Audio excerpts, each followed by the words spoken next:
O Livro dos Espíritos. Curso sistematizado da doutrina espírita em áudio. Seja Sociedade Espírita Joana de Ângeles, Ribeirão Preto, São Paulo. ESD da Seja. Este curso é o estudo sistematizado da doutrina espírita da Seja, ministrado pela companheira Maria José Mondim Moreira, de São Paulo, Ribeirão Preto. É um estudo das obras O Livro dos Espíritos e o Evangelho segundo o Espiritismo, através de sua narração.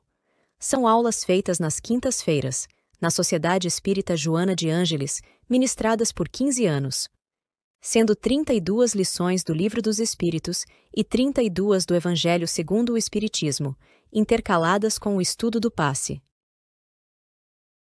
Retorno à vida corporal.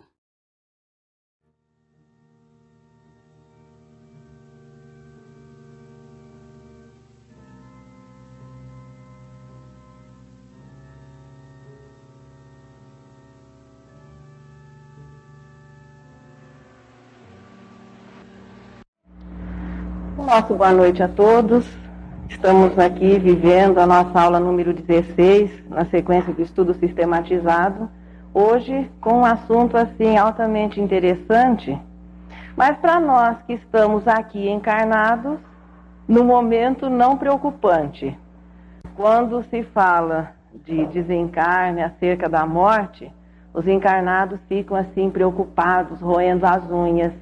Hoje, se é que espírito rói unha, não somos nós que teremos maiores preocupações. Já estamos por aqui e vamos agora recordar, vamos rememorar um pouquinho de como se processa a reencarnação, pelo menos no que diz respeito aqui ao nosso planeta Terra. Para nós, portanto, são 69 questões que eu acredito devam ter sido assim vistas, melhor se tenham sido estudadas, porque fica assim muito difícil um resumo de um capítulo da importância como este, para que nós possamos assim oferecer um resumo de 40 ou de 50, ainda que sejam 60 minutos. Portanto, o que nós fazemos aqui é uma síntese daquilo que o capítulo nos traz, esperando que com isso os companheiros se sintam assim motivados a realizar o seu estudo individual. É importante que esse estudo seja anterior, anteceda ao nosso encontro, porque aí fica mais fácil nós compreendermos melhor o que é o prelúdio da volta, onde o espírito realiza a escolha das suas provas, a união da alma com o corpo, onde vai se concretizar a reencarnação, o retorno às fases em que o espírito vai vivendo à medida para que aquela perturbação correspondente ao reencarne vá cessando a infância. Exatamente essas fases existem pela influência que o organismo, ainda em formação ou em desenvolvimento, exerce no espírito. E a nossa bagagem? E quando nós estamos reencarnados, há uma preocupação: o que é que vamos levar na situação de reencarnante? No que se constitui a bagagem do espírito? Recordando o nosso estudo da vida espírita, na erraticidade fica claro que os espíritos convivem, estabelecem relações, estudam, participam até dos estudos dos encarnados. Pode-se visitar outros planetas, claro, na medida do nosso alcance, mas como um estímulo podemos visitar outros planetas. Em suma, progride-se dentro do que esse espaço possa oferecer ao espírito. Apenas que passado um período, e esse período vai sendo considerado individualmente uma necessidade para aqueles que ainda tenham que reencarnar, e que o espírito começa a pressentir. Veja que não é muito diferente do que nós vivemos aqui. À medida que os anos vão passando, também nós começamos a pressentir alguma coisa, ou seja, os avisos que a vida vai nos oferecendo. Só que estes ficam mais ligados à debilidade física que vai se instalando. Com relação ao espírito, ele começa a pressentir, a sentir que os recursos da vida espiritual vão se esgotando em termos de aproveitamento, que há necessidade de uma nova incursão na matéria para que ele possa viver as experiências e para que possa também diluir um pouquinho das imperfeições, funcionando a reencarnação como um processo de filtragem. Então chega um momento em que o espírito sente a necessidade, poderíamos dizer assim, que ele vai se tocando que é hora de reencarnar, se isso não acontece. É delicadamente alertado, alguém sempre lhe diz, olha companheiro, está chegando a hora, está chegando o momento da sua partida. Para aqueles que nada disso consegue fazer entender a necessidade, ou alguns que às vezes existem situações em que o espírito não queira vir, mas é necessário, aí existe a lei maior, vai mesmo. Então, dependendo, por isso que é sempre importante esse nível de consciência. E antes que alguém nos diga o que se deva fazer, chega um momento em que o espírito naturalmente sente essa necessidade. O tempo de permanência na erraticidade é sempre relativo à necessidade de cada um, ou à vontade, quando o espírito já goza desse direito. Retardar ou adiantar o retorno à vida material é uma situação de necessidade ou de livre-arbítrio. Existem aqueles que podem optar, que podem opinar. Mas enquanto o espírito não atinge a perfeição, ele vai viver as experiências da vida material e vai viver as experiências da vida espiritual nos espaços das reencarnações. Sentida essa necessidade, ou definida a reencarnação, iniciam-se os preparativos, porque existem os preparativos.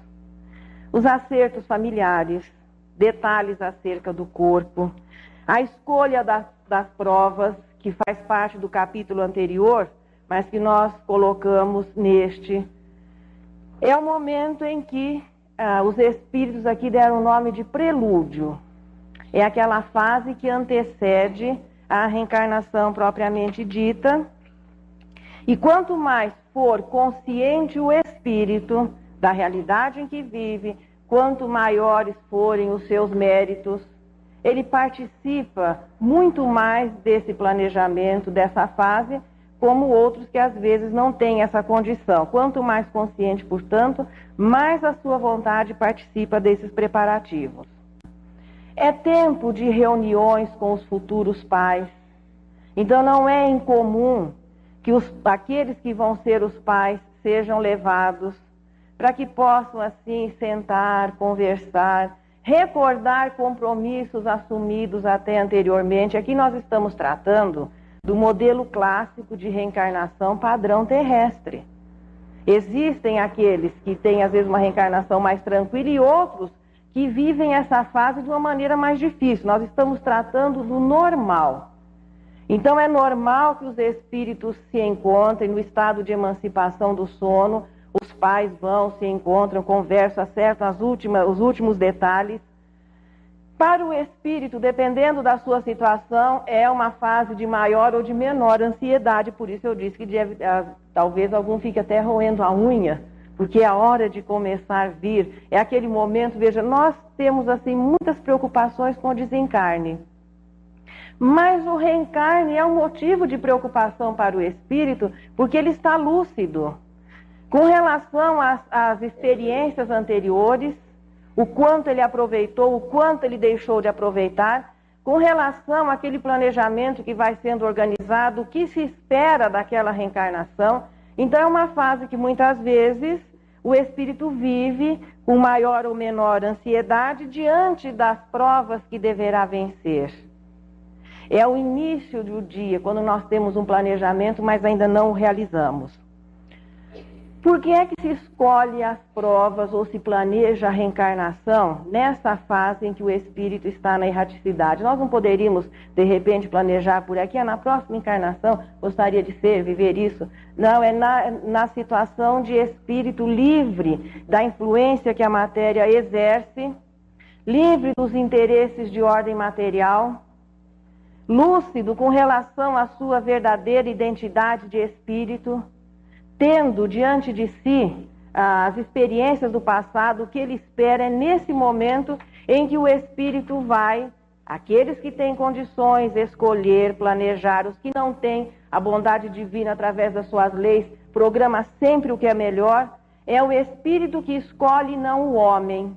Exatamente por isso, na situação de encarnados, muitas vezes nós dizemos assim, os espíritas, né? Mas eu não sei onde é que eu estava com a cabeça quando eu escolhi isso. Exatamente no lugar, em cima do pescoço e lúcida.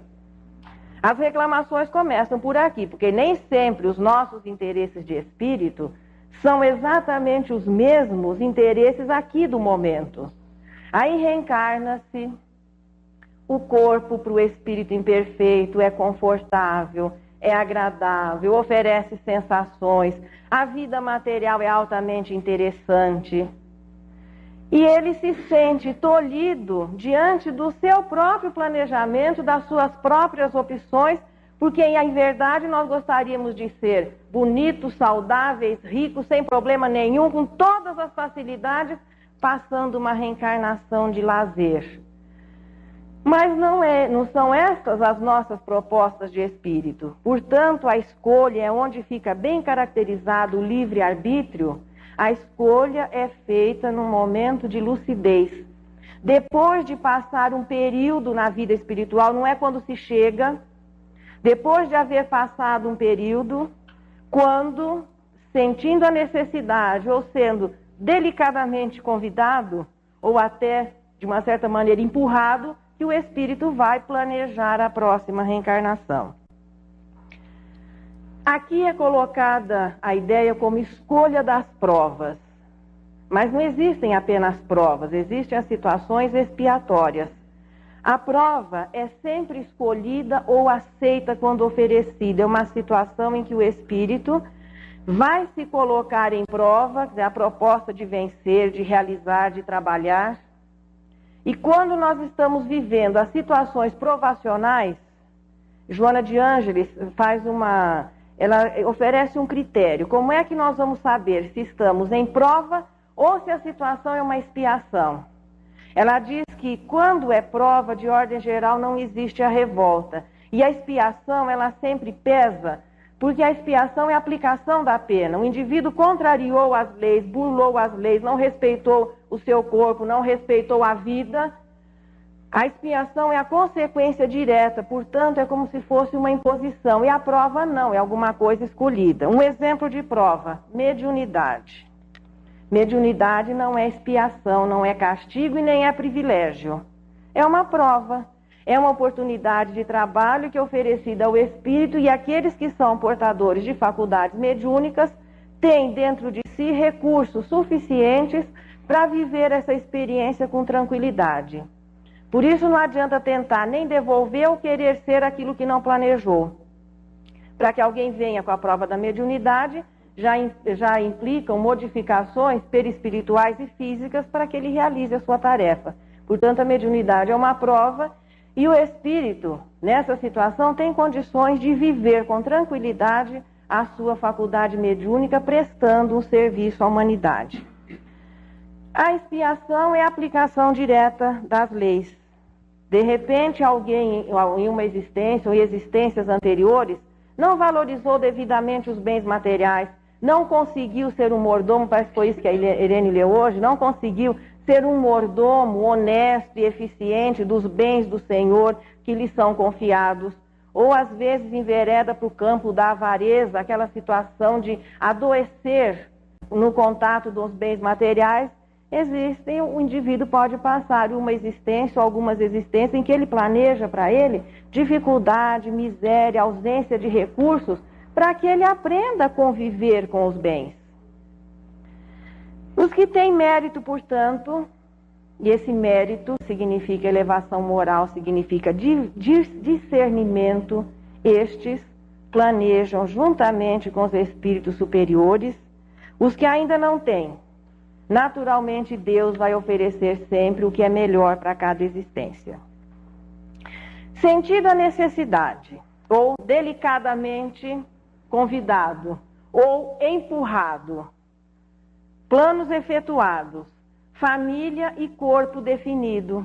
Tudo isso é realizado nessa fase que antecede a reencarnação, que é o prelúdio. E quando nós olhamos um bebezinho assim, nossa, mas ele passou por tudo isso, não ele, mas todos nós. Aí chegamos aqui disfarçadinhos de criança, porque é um disfarce, é uma coisa temporária. A identidade verdadeira do espírito é a maturidade saudável. Aí chegamos disfarçadinhos de bebês, com aquela situação assim de fragilidade, de dependência. E Deus aproveita esse quadro para que dificuldade de relação, até antigos inimigos, aqueles dois que não podiam se ver, aí nasce na casa o pai ou o avô, não, pode dizer que o vovô vai buscar, o papai fica todo orgulhoso, a mãe, mas anteriormente o quadro era diferente, é exatamente por isso que serve a reencarnação. Inicia-se, a partir de efetuados esses preparativos, a aproximação. O futuro bebê, ainda espírito e adulto, porque a permanência ou a manutenção de crianças na vida espiritual são situações, não são normais, são situações particulares. Os espíritos que são mantidos ou que permanecem como criança é em função de um processo de educação. Às vezes um espírito se apresenta como criança para ser lembrado, não é a sua situação normal. Portanto, a manutenção da infância no mundo espiritual são casos particulares e especiais. O normal é a maturidade saudável. Portanto, quando o nosso bebê começa a aproximar-se da família que o vai receber, ele ainda vem na situação de adulto e vai se familiarizando com a atmosfera da casa. Começa a participar, ficar mais perto da família. São aquelas situações em que, às vezes, alguém vai receber passe e o passista fala, nossa, mas eu estou vendo uma criança linda perto de você. Ainda não é a forma infantil, mas é aquela situação de que está se preparando, porque o espírito ali ainda está adulto. É o momento em que a família, os pais começam a sonhar com crianças. Os sustos, de repente não passou de um susto, mas cuidado que 2, 3 meses depois pode ser verdade. A cegonha começa a fazer ninho na chaminé. É engraçado cegonha, né? Só tem numa pequena região do mundo e o povo imaginava que ela levasse criança para todo lado. Isso é no nosso tempo, quem tem mais de 20, né? Depois veio o repolho. Pois é. Mas o reencarnante então vai se aproximando, vivendo a atmosfera espiritual da família, convivendo. Às vezes acontece que os irmãozinhos mais velhos, sentindo essa presença, muitos ou começam a ficar muito apegados aos pais, outras vezes ficam um pouquinho rebeldes, sentindo que vão ter que dividir o espaço. Mas é uma fase que é pressentida. Aí chega aquela tia ou a avó e fala, nossa, mas você está com um ar de grávida, não está esperando não? Ainda não, mas está chegando. Um reencarnante, a essa altura já está fechando as malinhas, despedindo-se dos amigos, não é tão diferente da volta, da ida daqui para lá. Vai se despedindo dos amigos, desligando-se das atividades que faça, vai deixando tudo em ordem. E muitas vezes a despedida é feita com festas. André Luiz, em seus livros que viriam depois ilustrar com cores assim vivas através das suas palavras, esses detalhes da vida espiritual, existem situações em que o grupo familiar lá existente organiza até festa mesmo, o pessoal vem, se despede, trocas de juras nos bosques do mundo espiritual. Por quê? Ele vem adiante, ela vai ficar um pouquinho, ou ela vem antes, ele vai ficar um pouquinho, os dois se despedem, olha lá, hein, não vai me esquecer. Não, de maneira nenhuma, as nossas juras são por toda a eternidade. E lá vem o reencarnante de malinha em punho,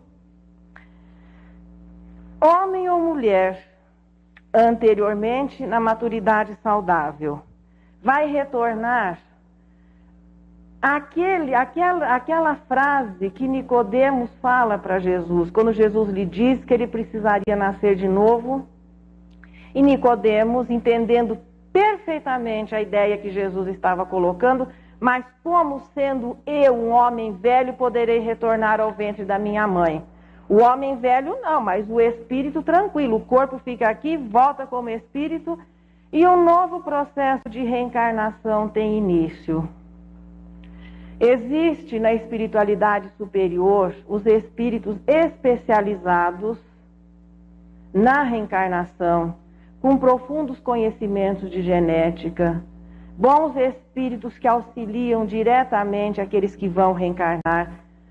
Quando é que a reencarnação tem exatamente o seu início material? Porque essa fase do prelúdio é vivida na espiritualidade. A reencarnação tem seu início, ou veja, a materialização tem o seu início no momento da composição. É quando, através do perispírito, aquele espírito é ligado ao corpo, quando o espermatozoide se une ao óvulo e o zigoto é formado, iniciando-se a partir daí a multiplicação celular, é que através do perispírito o espírito é ligado à matéria. Embora os espíritos expliquem, mas vamos considerar que se milagre existisse, milagre seria uma derrogação das leis naturais. Mas é um momento maravilhoso, porque dentro de um útero materno, quando o perispírito, quando o óvulo se encontra com o espermatozoide, é que o céu, representado no perispírito, é ligado ao corpo.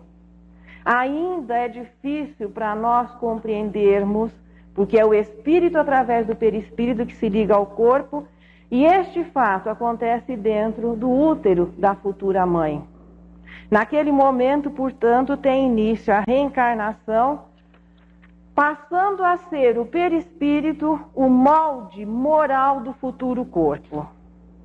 A aparência naturalmente conferida pela família da qual nós estaremos descendendo. Particularidades como saúde, doenças, deficiências, tudo isso estabelecido pelo processamento da lei de causa e efeito, e o perispírito vai presidindo, vai sendo o apoio daquele novo corpo que começa a se formar. Como é que o espírito se sente durante a gestação? É outra coisa interessante, como é que nós nos sentimos naquela fase de vida intrauterina, mas já o espírito ali presente. Naturalmente a sua forma, a sua aparência vai se modificando, e aquele adulto saudável de 30 e poucos anos vai se restringindo, o perispírito vai se restringindo e ele vai assumindo a aparência de uma criança. A partir da concepção é a resposta 351. O espírito vai sendo tomado, vai sendo envolvido por um estado de perturbação. Os espíritos aqui compararam como um sono profundo. Ele vai adormecendo, as ideias vão se apagando, portanto ele vai perdendo o contato, a noção com as experiências, a forma física, tudo que diga respeito à existência anterior. Esquece-se de todas as lembranças do passado, não só da reencarnação anterior, mas das que possivelmente ele possa ter na memória. Não é mais o adulto anterior. Uma nova identidade vai sendo estruturada, condizente com aquilo que se espera, com aquilo que ele próprio espera dessa nova oportunidade. É exatamente por isso, e hoje a ciência já está considerando na fase intrauterina também a existência de vida. Veja que um feto, ele não é apenas um ser organicamente vital. À luz da doutrina espírita, já é um corpo em formação. O espírito está presente. E a própria ciência hoje recomenda que os pais conversem com aquele bebezinho que vem chegando, porque a situação do espírito nesse momento, dadas as nossas imperfeições, é de insegurança. É aquela situação de muita coisa a realizar, mas aquele medo de repente não conseguir. Nos imaginemos numa situação dessa e ainda por cima contando com a rejeição. Ser considerado um erro de cálculo ou alguém inconveniente, porque muitas vezes a gravidez é considerada como inconveniente de um ato sexual. Então, é inconveniente que vem chegando, porque afinal de contas, não se estava preparado, ou não se queria, ou depois de não sei quantos, mas mais um agora. O espírito sente isso naturalmente, considerando que ele está partilhando, mãe e filho estarão praticamente partilhando a mesma atmosfera espiritual. E os pensamentos, vejo o espírito, a comunicação via espírito é através do pensamento. Então ele sente esse clima de rejeição, de dificuldade, de temor, de afinal de contas ser alguém que chega fora da hora, que não era esperado. Bom, a maioria de nós possivelmente passamos por isso e ainda por muito tempo. Se a humanidade só reencarnassem aqueles que os pais realmente tivessem querido e se preparado para isso, nós não seríamos 6 bilhões. A maioria chegou e veio no susto mesmo. Mas é importante que hoje haja mais consciência. O espírito já vem preocupado, muitas vezes ansioso. Nós estamos tratando aqui de casos normais de reencarnação, planeta de provas e expiações. Contando, é importante para ele sentir-se apoiado por aqueles que serão seus pais. Agora imagina quando esse apoio não existe, a ansiedade se torna maior. Quando este apoio deixa de existir e as pessoas interrompem a gestação iniciada através do aborto.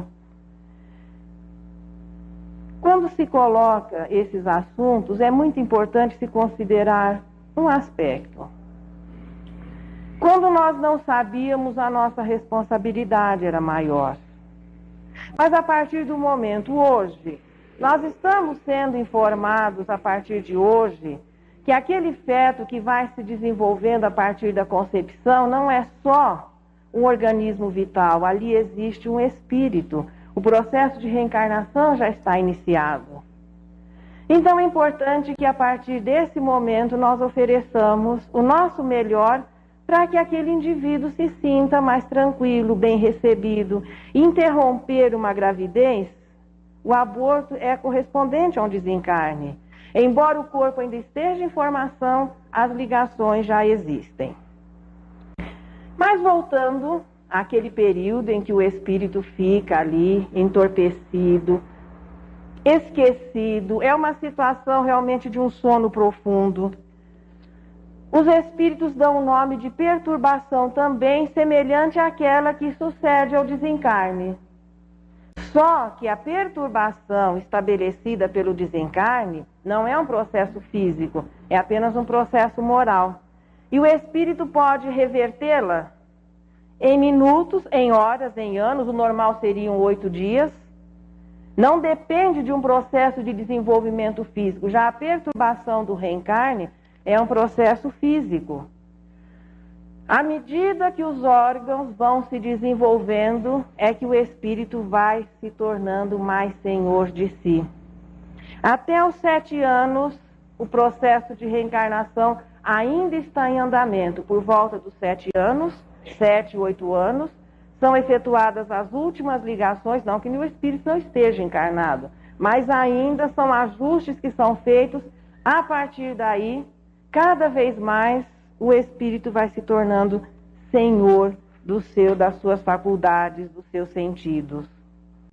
Cessa, contudo, esse processo de perturbação realmente por volta dos 18 anos, correspondente à maturidade.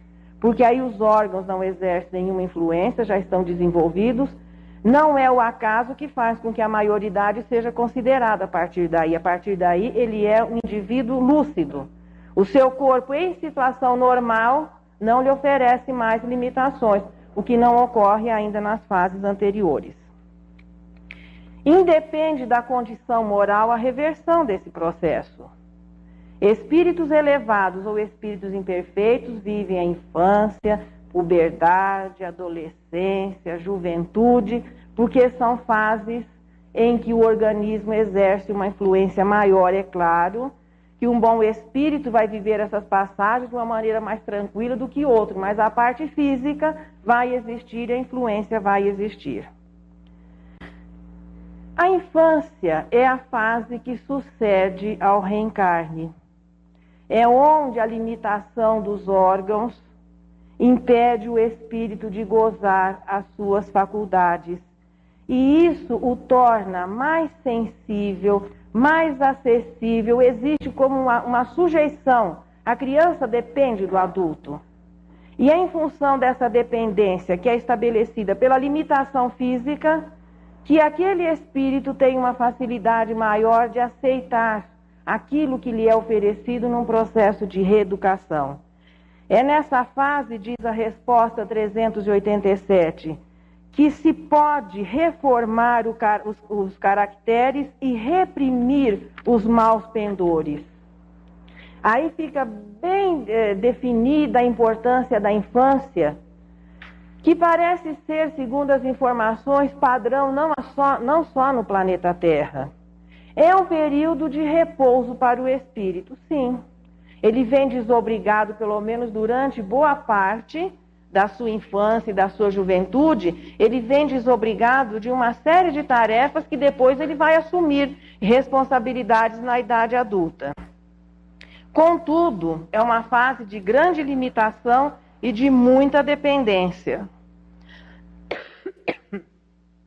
A infância é longa e pesada nos planetas inferiores.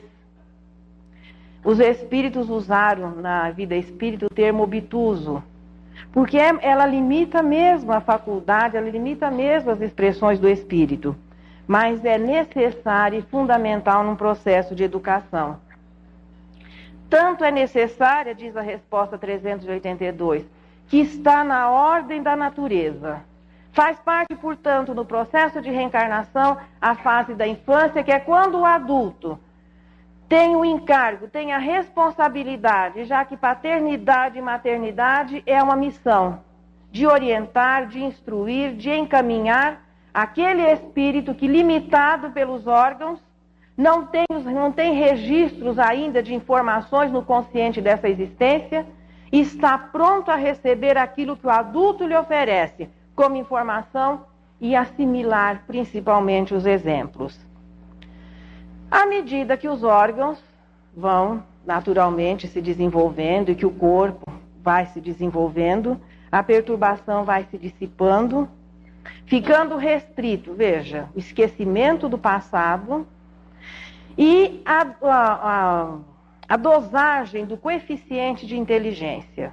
Faz parte, portanto, do processo de reencarnação e é mantido após o despertar, quando os órgãos estão todos já desenvolvidos, mas o esquecimento do passado continua a fazer parte da reencarnação, bem como a limitação da inteligência. E os valores morais? Esses não são atingidos. Nós podemos ficar tranquilos em alguma... A nossa preocupação maior, quando encarnados, não é em ser bom, é ser o melhor, mas no sentido inteligente. Então existe uma disputa, existe uma cobrança. Nós temos que ter um bom desempenho para conquistar isso, mas aquilo. Há uma obrigatoriedade em ser inteligente, em ser o melhor nesse sentido. Mas pouca preocupação em ser o melhor no sentido, me desculpem o português, o mais bom. Os valores morais, contudo, tudo que nós somos em virtude, em bondade, vamos dizer virtude. Em bondade, porque virtude é quando é a fixação do sentimento. Está conosco. Agora, com relação à inteligência, isso não nos cause maiores preocupações. A maioria de nós, num planeta de prova e expiação, já tendo vivido quantos milhões de anos em reencarnações sequentes, nós somos inteligentíssimos. Quantas línguas nós já sabemos, quanto aprendemos de ciência, de filosofia, quanto aprendemos nessas passagens por várias culturas, em épocas diferentes. A nossa inteligência é tanta que, se estivesse presente no consciente, nos perturbaria. Tem que existir, tem que ser dosada, limitada. E como é que nós sabemos que somos inteligentes? Pelas aptidões, pela facilidade que temos de aprender. O esquecimento do passado atinge com relação aos fatos, os acontecimentos, as lembranças. E também a nossa inteligência limitada para que possamos continuar aprendendo. Passado a fase, quando o corpo amadurece, a lucidez e o desempenho vão retornando, cessa a influência dos órgãos e o indivíduo está pronto para ser responsável pelos seus atos. Existem situações excepcionais em que continuam a existir limitações orgânicas. São situações expiatórias ou provacionais, em que, apesar dos órgãos desenvolvidos, determinadas deficiências físicas impedem uma expansão maior do espírito. Aqui são colocados os quadros de idiotia, cretinismo, doença mental por causa física, em que a limitação é cerebral. E o indivíduo veja o espírito que tem, esse corpo, esse órgão deficiente, que é o que comanda todos os demais, e é claro que vem ilustrar assim uma situação de limitação maior, a alma se vê tolhida em suas expansões via corpo. Fora do corpo, no estado de emancipação, não existe a deficiência, que no caso é física. Mas, por que é que isso acontece? De ordem geral, são espíritos que não usaram bem a inteligência de que dispunham, que usaram a inteligência em benefício próprio, ou situações em que houve um desrespeito ao livre-arbítrio alheio e o espírito vem limitado, veja, uma limitação de ordem extrema. Um cérebro deficiente vai impedir as manifestações de inteligência e o espírito fora do corpo, mesmo na situação ainda de encarnado, tem consciência dessa limitação. Ainda assim, nesses quadros de limitação extrema, o coeficiente moral não é atingido.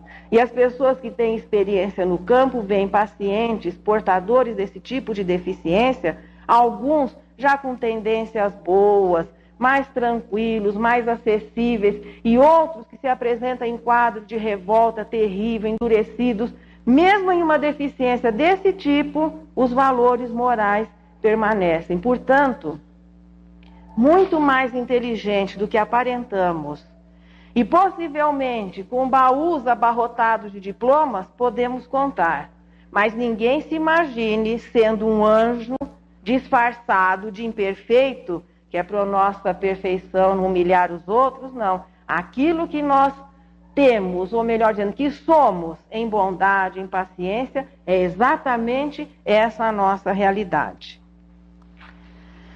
Mas, afinal de contas, essa bagagem tão duramente conseguida, porque para desenvolver a inteligência, o princípio inteligente vem batalhando desde as suas primeiras expressões. Nas vidas que antecedem a racionalidade, o princípio inteligente já batalhava para desenvolver a sua inteligência, já que a faculdade de inteligência é uma concessão. Depois vem-se esquecido das línguas que sabemos, dos recursos, e o indivíduo que era um senhor ou uma senhora na plenitude dos seus 30 e poucos anos saudáveis, com profundos conhecimentos em várias áreas, reencarna carequinha, sem dente, não sabendo falar, tendo que reaprender tudo, molhando as fraldinhas sem nenhuma cerimônia. Mas é um recomeço realmente. Aquele que é um bom espírito vai naturalmente ser uma boa criança, um bom adulto, um bom idoso. Aliás, ao final, melhor ainda, não houve perda. O fato de passar por esse processo físico não estabeleceu nenhuma perda, muito pelo contrário, acrescentou.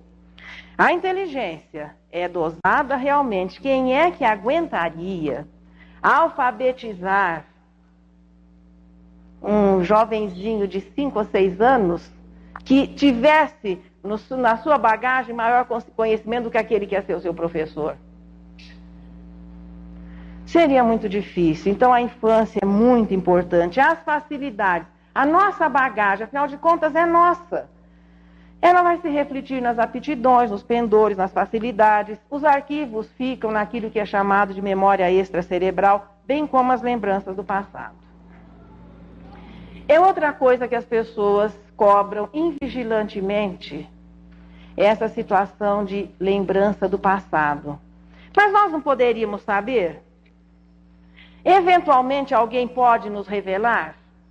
São situações até esporádicas em que isso pode acontecer, ou o indivíduo ter alguma lembrança, alguns flashes do seu passado, ou alguém revelar, mas vamos considerar que isso não é papel de bons espíritos. Porque se a revelação do nosso passado, ou a lembrança do nosso passado, fosse a única condição de acerto no presente, o esquecimento não faria parte do processo de reencarnação.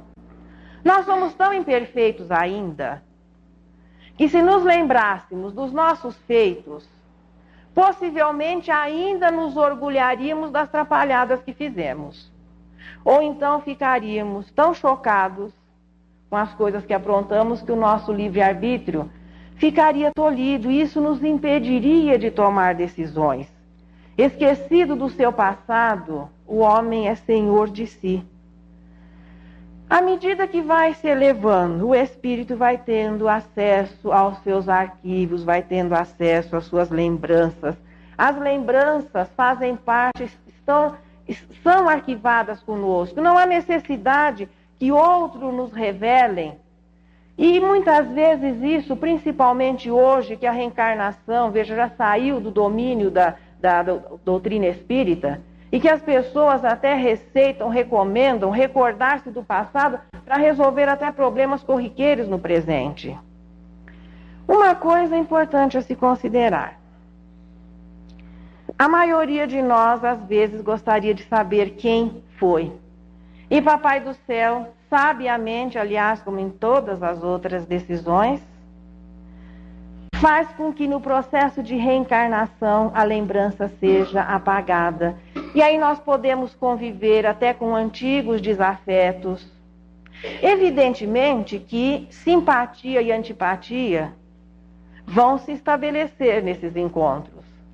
E Deus tem também um hábito muito interessante. Ele procura sempre entremear na nossa vida de relação pessoas com as quais nós já nos afinamos, com as quais nós nos sentimos bem, e outros com os quais nós temos dificuldade. Tenhamos a certeza que quando nós temos dificuldade com alguém, o outro também tem a mesma dificuldade conosco. A simpatia e a antipatia são definidas num processo de afinidade, de harmonização fluídica, identificando um conhecimento anterior ou uma situação de serem espíritos da mesma hierarquia.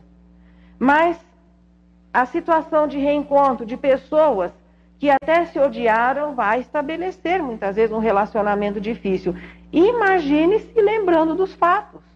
Se os fatos estivessem presentes à lembrança, seria insustentável todo aquele planejamento que se faz para que a dificuldade, para que os rancores, as mágoas sejam sublimadas e a vida passe a ter assim, e passemos a nos relacionar de uma maneira pelo menos mais saudável, mais civilizada, iria por água abaixo.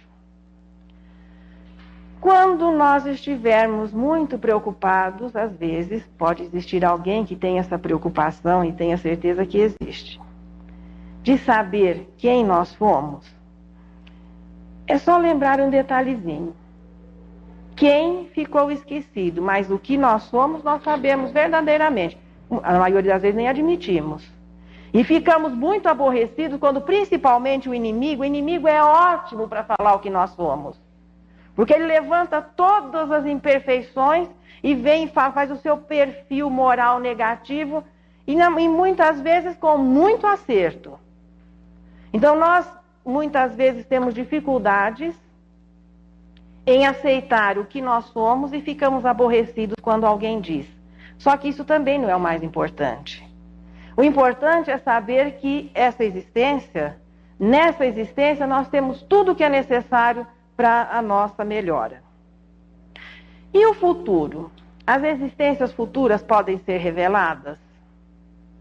É interessante que parece uma pergunta assim, até de resposta muito clara, seria o óbvio, como é que se vai revelar a existência se ainda nós estamos vivendo as experiências dessa que vão ser a determinante do futuro? Mas às vezes existem alguns autores apressadinhos que acabam dizendo, ou em romances, ou até em livros infantis, que o indivíduo viu a existência futura. A existência futura só vai ser planejada no retorno, depois do nosso desencarne, passado um período na erraticidade.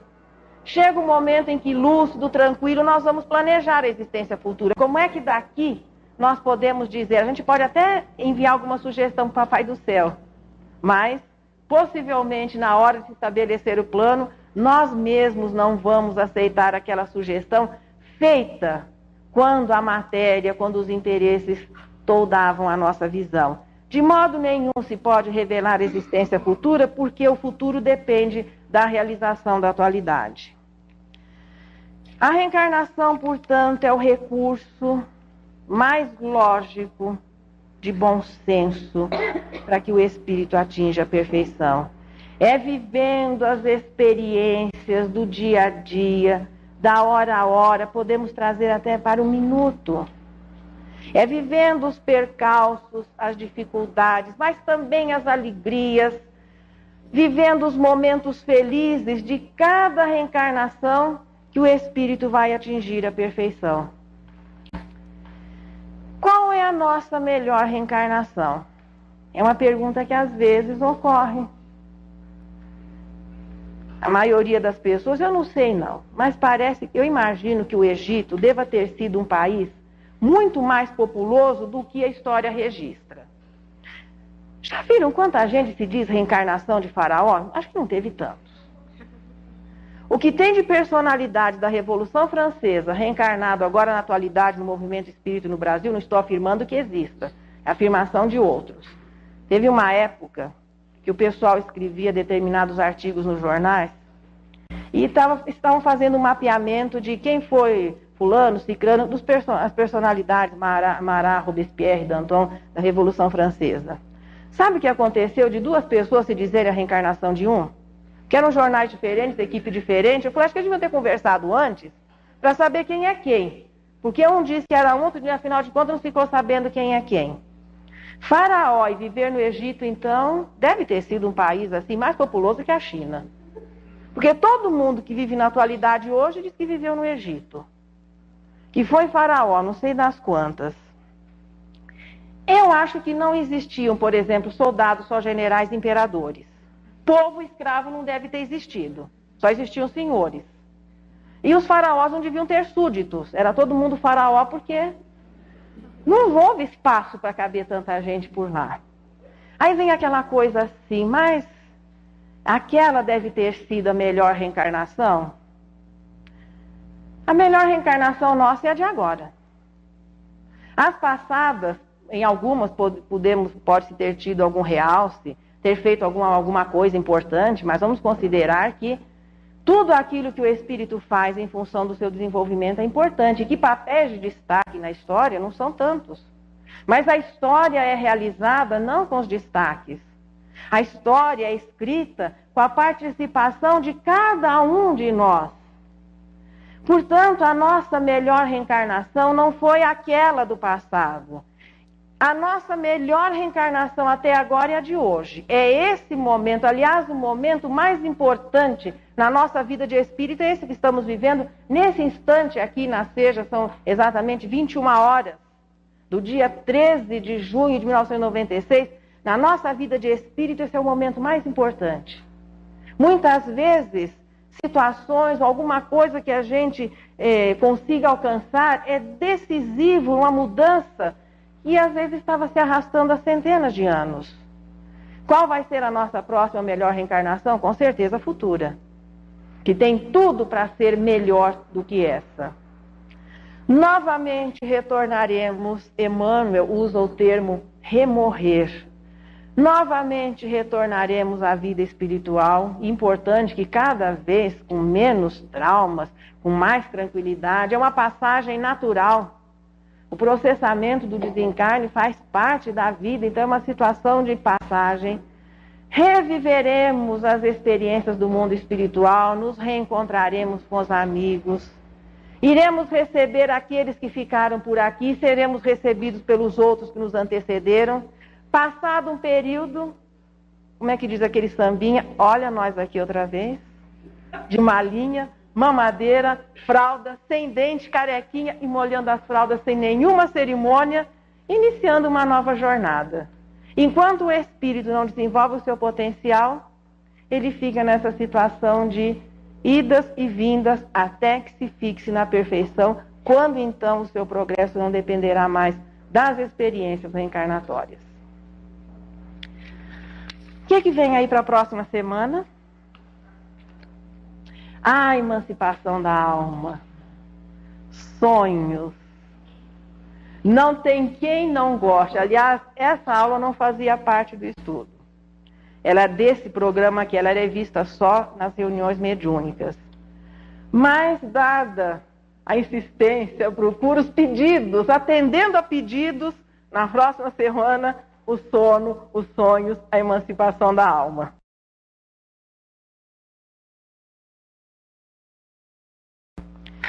Maria Dolores hoje nos fala da confiança em Deus. E ela nos diz o seguinte: não te digas a sós nas urzes do caminho, que Deus nunca te enxerga o coração sozinho e que ninguém te escuta os gritos de aflição. Deus é o amor eterno que assegura a existência de toda criatura, dos seres do abissal aos astros da amplidão. Observa o lugar em que transitas. Qualquer vida que vês, uma por uma, levanta-se do amor em toda parte, de modo a que não falte amor em parte alguma. Ainda hoje, varando um campo agreste, vi pobre coelho e um homem de espingarda. O pequeno animal em correria viu no chão que se abria a furna inesperada, por onde se escondeu arfando de alegria, qual soldado num pouso de vanguarda, fugindo ao caçador que o mataria. Alguns passos a mais, e encontrei charco imenso escravizado à inércia entre barrancos, que a bondade do céu enfeitara em silêncio, com grinaldas de verde, ornando lírios brancos. Mais adiante, achei enternecida singela fonte a dar-se com brandura, e junto a ela, um doente estacara de mãos em concha, a sorver a água pura. Descobri mais à frente um tronco morto, cuja desolação e desconforto, muito embora de pé, ele expunha por si. E no topo, eis que um pássaro em descanso cantava belo e nobre em doce acento, que falasse a Deus fitando o firmamento. Bem te vi, bem te vi. Assim também, alma querida e boa, não desanimes, age, nem te ofendas, perdoa. A vida está repleta em todos os lugares de sábias providências tutelares. Da terra à altura imensa em sublime ascensão, temos refúgio, paz e segurança, em que o céu nos alcança a doar-nos apoio ao coração. Apaga o mal com o bem, servindo dia a dia. Nunca nos faltarão amados sirineus. Sofre e chora, porém, ama, serve e auxilia, e principalmente, segue e confia em Deus.